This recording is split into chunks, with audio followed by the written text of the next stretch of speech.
بسم الله الرحمن الرحيم. النظام الحرامي اللي خانق مصر واللي خانق المصريين عايش على السلف والديون وبيع البلد، وكمان عايش وبشكل كبير جدا على تحويلات المصريين اللي شغالين وشقيانين بره البلد. المصريين تحويلاتهم بتوصل ل 3300 مليون دولار كل شهر، يعني السنه دي تقريبا هيقفلوا على رقم 40 مليار دولار بيحولوها لمصر كل سنه. ده رقم ضخم جدا، تقريبا 7 أضعاف دخل قناه السويس.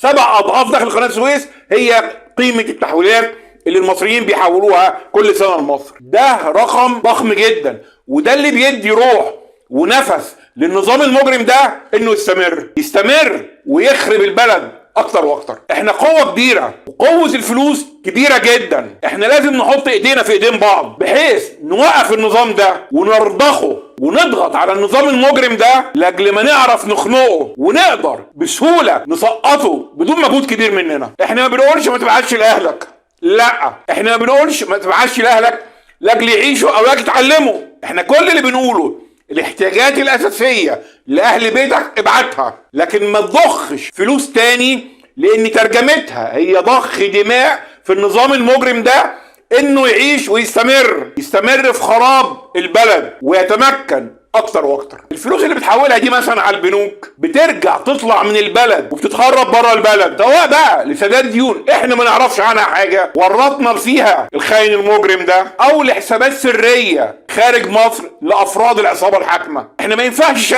شقى المغترب غربته ووجع ظهره وبعده عن بيته وعن اهله وعمره اللي بيضيع من ايديه، كل ده يترجم علشان نزيد من عمر النظام الساقط ده. النظام الحرامي ده بيحاول بكل افتكاسه يقدر يعملها، ووعوده الوهميه ان يبيع الفنكوش للمصريين عشان يلم وينهب شقاهم وفلوسهم. انت متخيل ان فلوسك دي ممكن تتحول لصفقه غاز المجرم ونظامه دافع فيها 35 مليار دولار تروح لكيان مجرم وتكبر اقتصاده على حساب اقتصاد مصر وشقى شعبها؟ فلوسك تروح لاهلك، لبيتك، لمصاريفهم، لكن ما تروحش لخزنة نظام غرق البلد بالديون وينهب اموال الناس اللي بتعافر في الغربة وشقيانة وبتعيش في ظروف صعبة عشان تقدر توصل القرش وتحرم نفسها منه. حافظ على مالك ده اللي في يوم قريب هنقدر وبسعر عادل جدا وفي ظروف طبيعية هتقدر بيه يكون عندك ارض او مصنع او بيت واسع براح لك ولولادك،